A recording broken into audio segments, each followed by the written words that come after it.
میری آج کی گفتگو کا موضوع خدمت خلق اسلامی تعلیمات کی روشنی میں، اس موضوع پر انشاءاللہ چند معروضات عرض کروں گا۔ خدمت خلق یعنی خدمت انسانیت آج ہر شخص کے دل میں آتا ہے کہ وہ اس کام میں پیش ہو، سب سے آگے ہو، لیکن عزیزو دوستو، خدمت خلق کے دو پہلو ہیں، یا یوں سمجھیں کہ خدمت خلق کے دو کانسیپٹ ہیں۔ ایک ہے خدمت خلق کا آفاقی کنسیپٹ، اور اس کنسیپٹ کے ساتھ کسی مذہب کا کوئی تعلق نہیں، اور ایک ہے خدمت خلق کا اسلامی کانسیپٹ کہ اسلام خدمت خلق کے بارے میں کیا کہتا ہے۔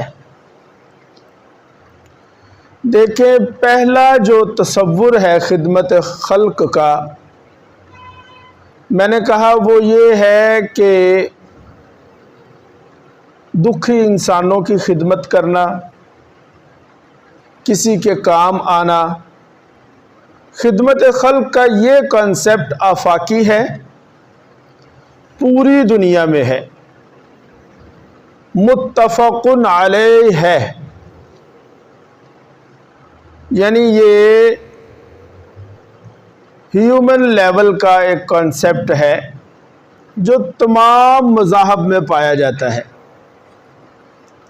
وہ یہودی ہیں، عیسائی ہیں، ہندو ہیں، بدھ مت ہیں، کسی بھی مذہب کے ساتھ تعلق رکھتے ہیں، کسی بھی عقیدے کے ساتھ تعلق رکھتے ہیں، یہ کانسیپٹ تمام مذاہب میں پایا جاتا ہے کہ بھوکوں کو کھانا کھلانا، پڑوسی کا خیال رکھنا، پیاسے کو پانی پلانا، کنویں کھدوا دینا، علاج معالجہ پر پیسے لگا دینا، رقم خرچ کر دینا۔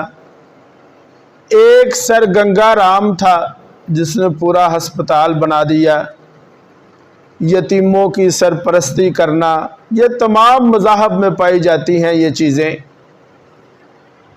بلکہ ہندوؤں میں مسافروں کے لیے جو مسافر خانے ہوتے تھے، جیسے ہمارے ہاں بھی ہوتے ہیں، انہیں دھرم شالائیں کہا جاتا تھا، تو دھرم شالائیں بنائی جاتی تھی ہندوؤں میں بھی، اور اسے بڑے پنیہ کا کام سمجھا جاتا تھا۔ یہ سارے کام میں نے عرض کیا کہ یونیورسل ہے، گلوبل ہے، اور ہر قوم میں اس خدمت خلق کا تصور پایا جاتا ہے۔ بلکہ یہ خدمت خلق کہ کسی کے کام آ جانا، یہ بیسک ہیومن موریلٹی ہے، سب میں پائی جاتی ہے۔ خدمت خلق کے اس پہلو میں اسلام پوری طرح شریک ہے۔ اسلام پیچھے نہیں ہے، بلکہ اسلام پوری طرح شریک ہے۔ بلکہ اسلام میں ایک اضافی خوبی پائی جاتی ہے۔ وہ اضافی خوبی کیا ہے جو دیگر مذاہب میں نہیں ہے؟ وہ کیا ہے؟ فرمایا خیر الناس من ينفع الناس، لوگوں میں سے سب سے بہتر وہ ہے جو دوسروں کو نفع پہنچانے کے اعتبار سے بہتر ہو۔ اب دیکھیں، یہ ایک اضافی خوبی آ گئی کہ اسلام نے اور مذہب نے باقاعدہ تلقین کی کہ لوگوں کے لیے نفع مند بنے، ضرر رساں نہ بنے، نقصان دہ نہ بنے۔ اور دیکھیں، ایک بڑے ہی پیارے انداز میں حضور نبی کریم صلی اللہ علیہ وسلم نے یہ بات ہمیں سمجھائی اور فرمایا الخلق عیال اللہ، کہ مخلوق ساری کی ساری اللہ کا عیال ہے۔ عیال مطلب کنبہ ہے، خاندان ہے۔ اور ساتھ یہ بھی فرما دیا کہ لوگوں میں سے سب سے زیادہ اللہ کے نزدیک پسندیدہ وہ ہے، فرمایا وہ ہے کہ جو اللہ کے عیال کا یعنی اللہ کے کنبے کا خیال رکھتا ہے۔ اور اس کی ایک تمثیلی شکل بھی احادیث میں پائی جاتی ہے۔ حدیث میں آتا ہے کہ کل قیامت والے دن کوئی بندہ اللہ کے سامنے پیش ہوگا تو اللہ تعالیٰ اسے کہے گا، اے میرے بندے، میں بھوکا تھا، میں بھوکا تھا، تو نے مجھے کھانا ہی نہیں کھلایا۔ بندہ کہے گا کہ یا اللہ یہ کیسے ہو سکتا ہے، تو پاک ہے بھوک سے، تجھے کہاں سے بھوک لگتی ہے؟ اللہ فرمائے گا کہ نہیں، بات یہ ہے کہ میں بھوکا تھا اور تجھ سے میں نے کھانا مانگا ہے، لیکن تو نے مجھے کھانا نہیں دیا۔ پھر اللہ یہ فرمائے گا کہ وہ جو بھوکا شخص تمہارے پاس آیا تھا نا بھوک کی وجہ سے کھانا مانگنے کے لیے، وہ نہیں تھا، وہ میں تھا۔ ایک بندے سے اللہ فرمائے گا میں پیاسا تھا، تو نے مجھے پانی نہیں پلایا۔ وہ بندہ بھی یہی عرض کرے گا یا اللہ تو بھوک اور پیاس سے پاک ہے، تجھے کہاں پیاس لگتی ہے؟ اللہ فرمائے گا نہیں، فلانے موقع پر جو پیاسا شخص تمہارے پاس آیا تھا نا اور اس نے تم سے پانی مانگا تھا، تم نے نہیں دیا، وہ نہیں تھا، وہ میں تھا۔ اللہ فرمائے گا اے میرے بندے، میرے پاس پہننے کو لباس نہیں تھا، کپڑا نہیں تھا، میں نے تجھ سے کپڑا مانگا، تو نے مجھے کپڑا نہیں دیا، مجھے لباس نہیں پہنایا، تو نے میری ستر پوشی نہیں کی۔ وہ بندہ پھر یہی کہے گا کہ اللہ تو لباس سے پاک ہے، تو وراء الورا ہے۔ اللہ فرمائے گا نہیں، وہ جو ننگا شخص جس کے پاس لباس نہیں تھا اور تیرے پاس آ کر اس نے سوال کیا تھا، وہ نہیں تھا، وہ میں تھا۔ اس لیے میرے عزیزو دوستو میں یہ عرض کرتا ہوں کہ یہ جو فقیر کی آستین سے نکلنے والا ہاتھ ہے نا، یہ جو سائل کا ہاتھ ہے، یہ جو فقیر کا ہاتھ ہے مانگنے والا، جو اس کی آستین سے نکلا ہے اور وہ پھیلا کر مانگ رہا ہے، یہ اس کا ہاتھ نہیں ہے بلکہ یہ اللہ کا ہاتھ ہے۔ تو خیر میں نے عرض کیا کہ یہ جو پہلو ہے، اس پہلو میں اسلام پوری طرح شریک ہے۔ لا الہ الا اللہ۔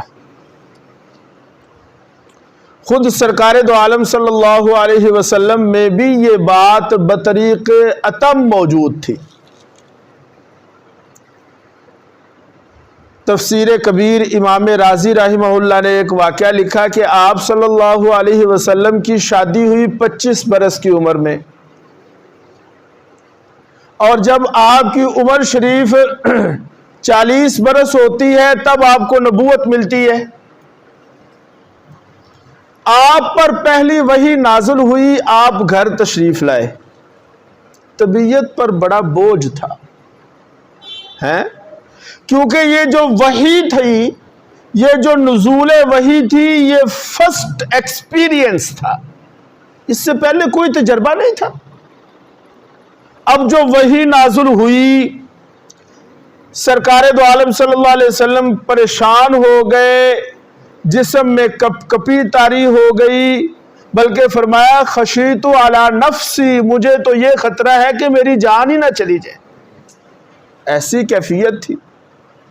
گھر واپس تشریف لائے تو زوجہ سے یہ کہا کہ مجھے کپڑا دے دو، زمبلونی، مجھے چادر دے دو۔ اب یہ واقعہ امام رازی نے لکھا کہ اپنی کیفیت یہ تھی کہ خشیت علی نفسی کہہ رہے ہیں کہ مجھے خطرہ ہے کہ میری جان ہی نہ چلی جائے۔ اسی کیفیت میں، اسی ماحول میں پتہ چلا کہ فلانا باہر سے کوئی قافلہ آیا ہے اور فلانی جگہ ٹھہرا ہوا ہے۔ میرے مصطفیٰ صلی اللہ علیہ وسلم اٹھتے ہیں اور چادر اتار کر اپنی اہلیہ سے فرمایا کچھ ہے۔ اتنا مال اس قافلے کے لیے اکٹھا کیا، اتنا مال اکٹھا کیا کہ ڈھیر لگا دیا۔ روایت میں آتا ہے کہ ڈھیر اتنا بڑا تھا کہ آپ صلی اللہ علیہ وسلم اس ڈھیر کے پیچھے چھپ گئے۔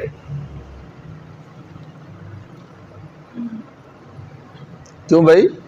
اس ڈھیر کے پیچھے چھپ گئے، حالانکہ اپنی کیفیت خود بتا دی کہ میری کیفیت اس وقت کیا ہے، لیکن اپنی جان کی پرواہ نہیں کی، بلکہ دوسروں کے کام آنا یعنی خدمت خلق اس کو ترجیح دی۔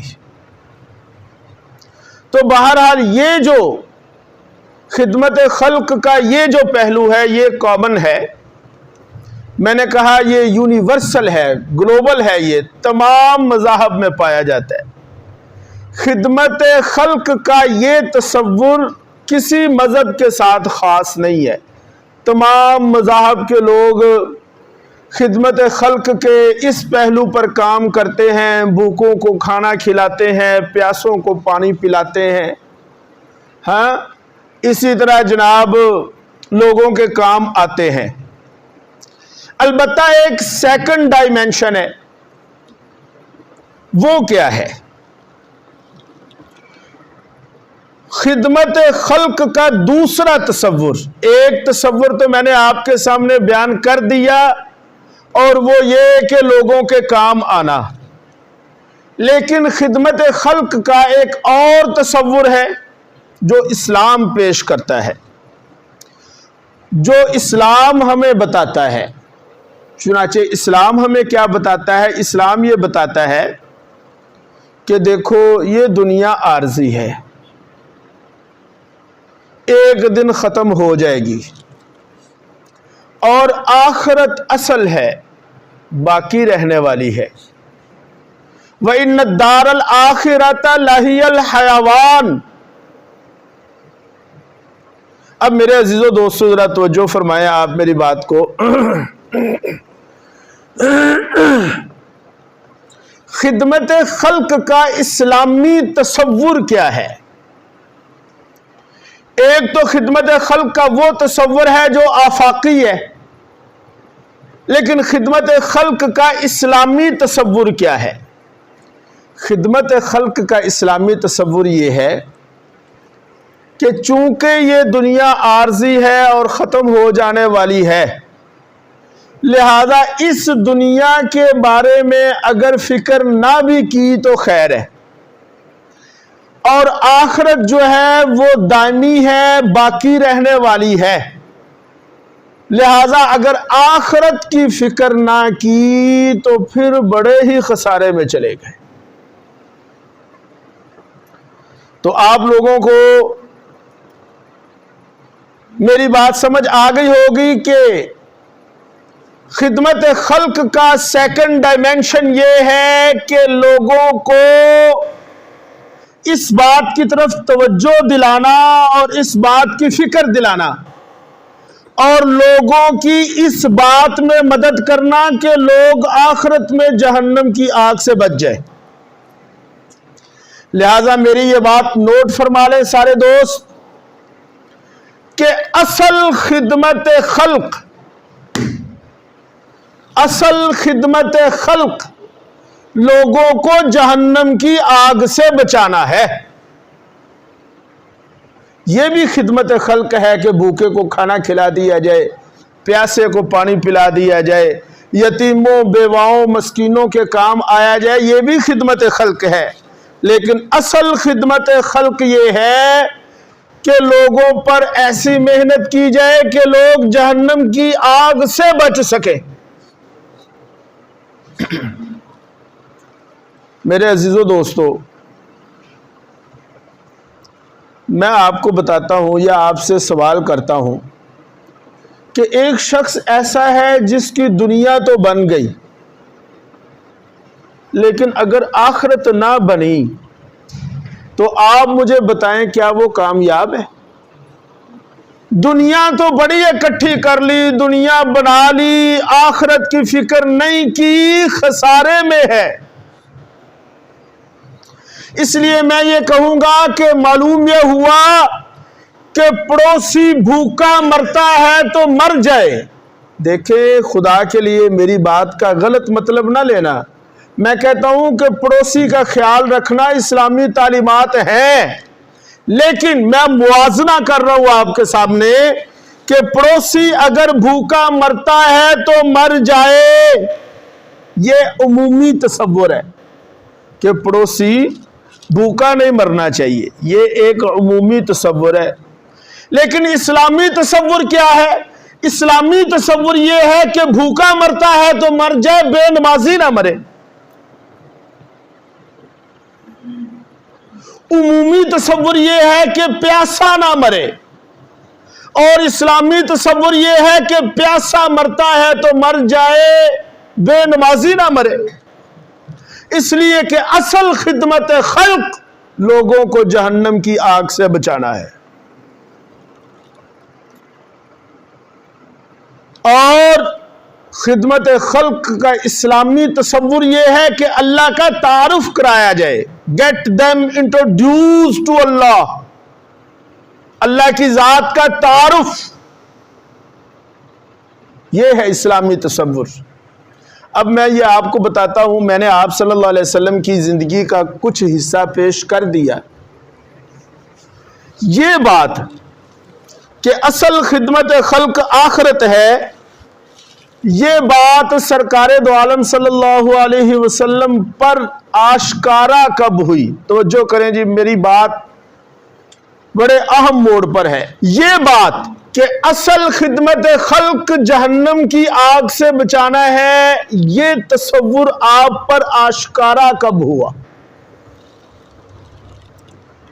یہ تصور آپ پر آشکارا ہوا اس وقت جب آپ کی عمر مبارک 40 برس ہو گئی۔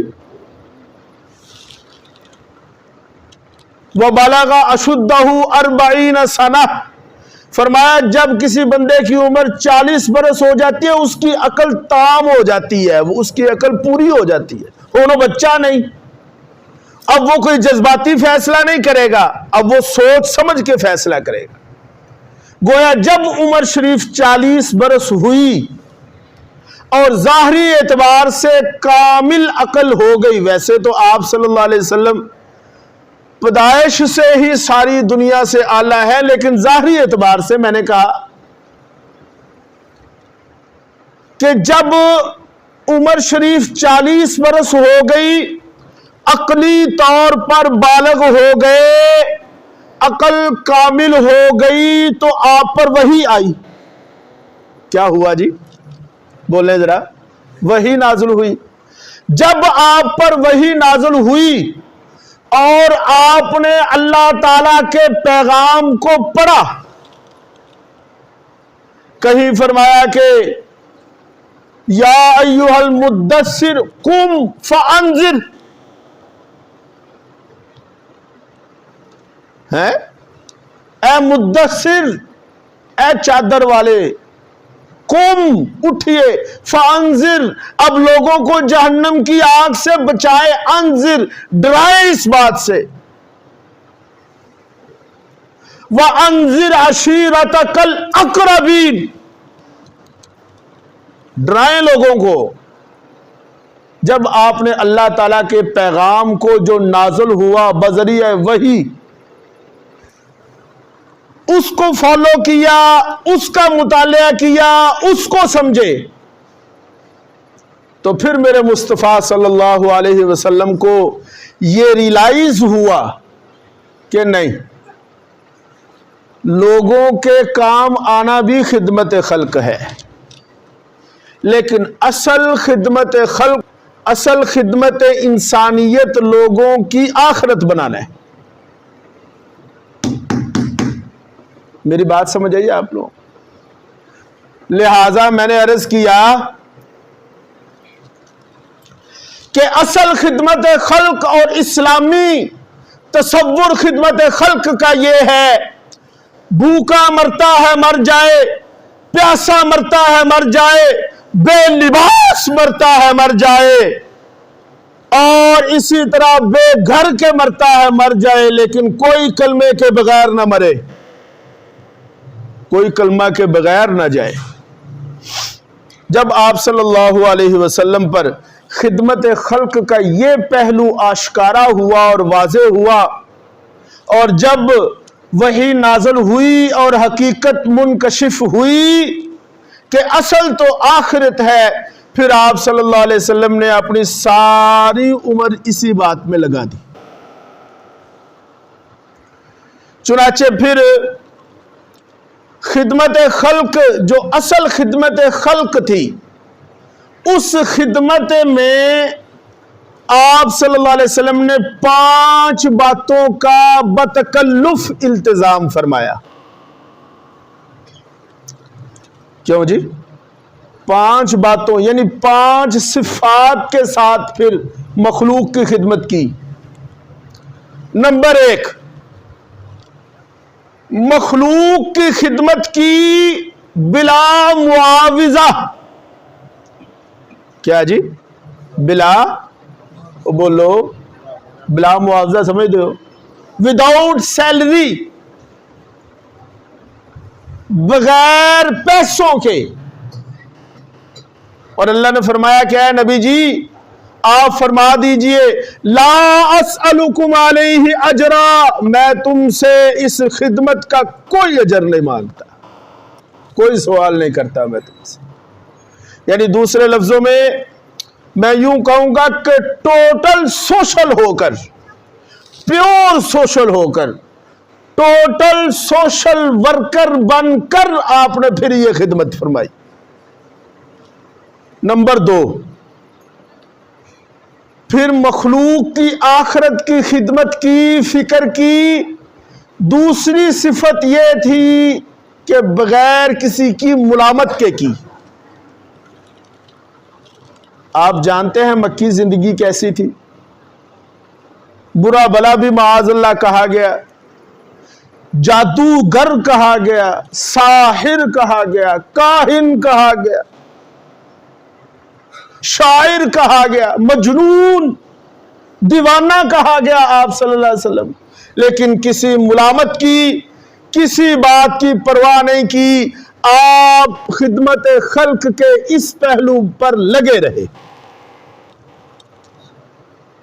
اللہ تعالیٰ قرآن پاک میں ارشاد فرماتا ہے وَلَا يَخَافُونَ لَوْمَةَ لَائِمٍ، اے نبی جی کسی ملامت کرنے والے کی ملامت کی پرواہ نہ کریں، مت خوف کھائیں، اللہ تمہارے ساتھ ہے، اللہ آپ کے ساتھ۔ نمبر 3،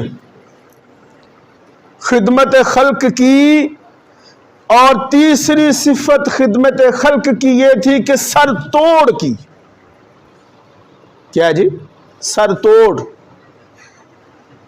کوئی پرواہ نہیں کی، نہ نیند کی پرواہ کی، نہ اپنے آرام کی پرواہ کی، نہ صحت کا خیال رکھا، نہ دن دیکھا نہ رات دیکھی ہے، نہ دن دیکھا نہ رات دیکھی۔ رات کے وقت سخت سردی، ٹھٹھرتی رات میں سرکار دو عالم صلی اللہ علیہ وسلم ایسے ایک پہاڑ پر چڑھتے ہوئے جا رہے ہیں، اندھیری رات ہے، بارش ہو رہی ہے، سردی پڑ رہی ہے، لیکن سرکار جا رہے ہیں۔ کسی نے پوچھا، غالباً سیدنا صدیق اکبر رضی اللہ تعالیٰ عنہ نے پوچھا کہ حضرت اس رات میں کہ لوگ گھروں میں دبکے پڑے ہیں، بستروں میں گھسے ہوئے ہیں، سردی جو ہے، ٹھنڈی ہوا جسم کو چیر کر نکل رہی ہے، اور آپ کہاں جا رہے ہیں؟ فرمایا ابو بکر ਮੈਨੂੰ ਪਤਾ ਚੱਲਿਆ ਹੈ ਕਿ ਇਸ ਪਹਾੜ ਦੇ ਪਿੱਛੇ ਆ ਕੇ ਇੱਕ ਕਾਫਲਾ ਠਹਿਰਿਆ ਹੈ। ਮੈਂ ਕਿਹਾ ਮੈਂ